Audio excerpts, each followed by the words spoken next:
Much of the time, I think we are playing a crazy game of who is right. Too often, we think we are right, or we get upset if things aren't done as we want them to be done. And we are largely unconscious, of the effects of this that can have on someone else and on our hearts as well. Pranams, everyone. Many people are now sincerely learning and practicing heartful way of communication.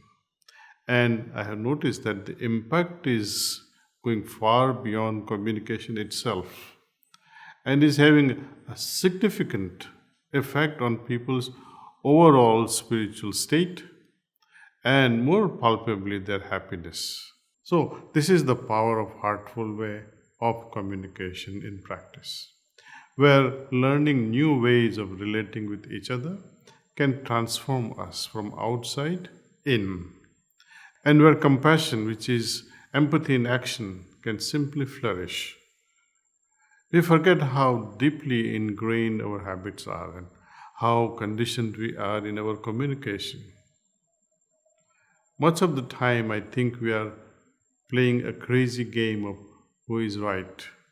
Too often, we think we are right, or we get upset if things aren't done as we want them to be done.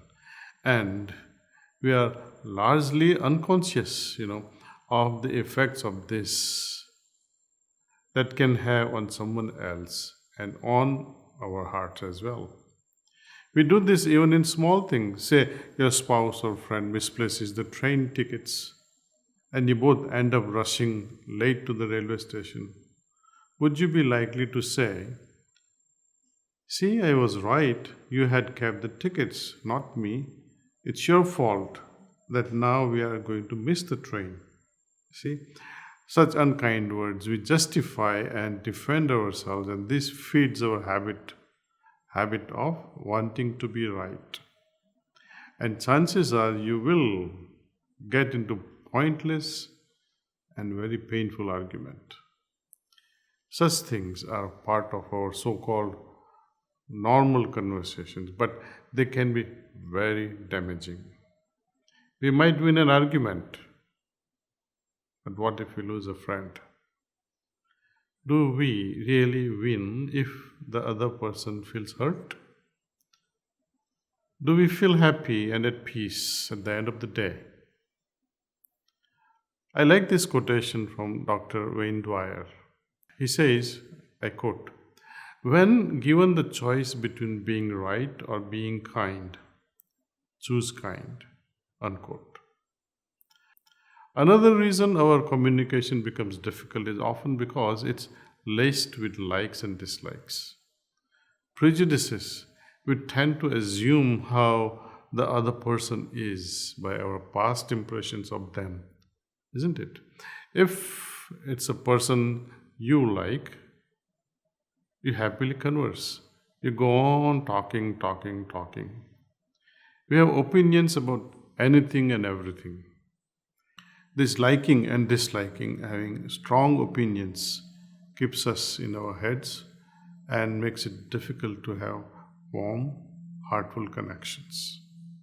This way of communication, it entangles us in knots like whirlpools. We keep repeating the same patterns of likes and dislikes, making them stronger with each thought. So we need to do some hard work on our habits.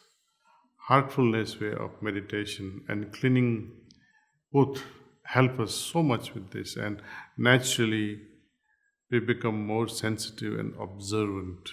We cannot change something that we are not first aware of. So let's become aware of where we need to amend ourselves.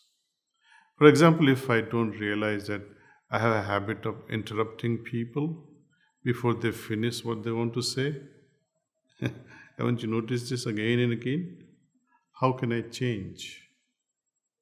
Or if I am not really listening with my full attention because I am busy thinking of what I will say next, I might need someone to point this out to me. For now, maybe we can reflect on why we have 2 ears one mouth, and one heart. What other simple changes can we make starting today? We can work with the practices from Patanjali's Yoga Sutras of Yama and Niyama. They will definitely refine us and help us live our lives in tune with nature.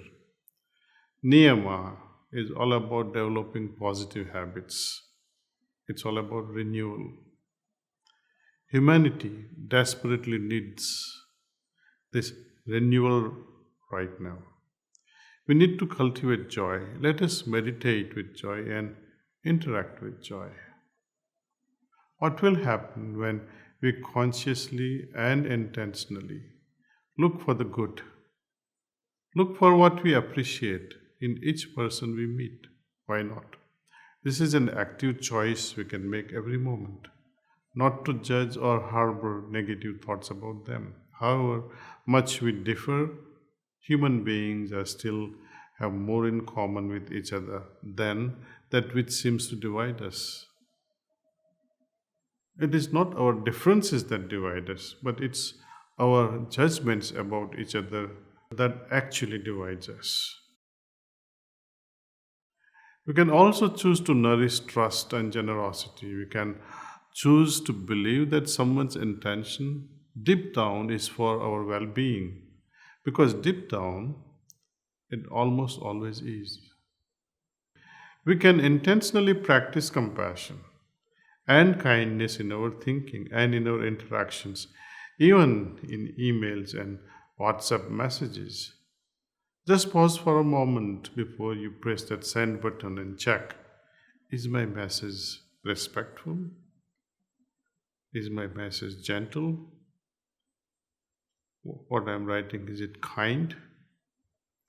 It only takes a second to check, but it can make a world of a difference. Spoken words might escape attention, but written words, no one can forget. And perhaps most important of all, having harmonious relationship requires us to realize we are all connected inextricably with each other. We came from the same origin and we are all heading for the same destination. Rather, the best way to get there is to meditate together and to nourish the consciousness that we truly are one.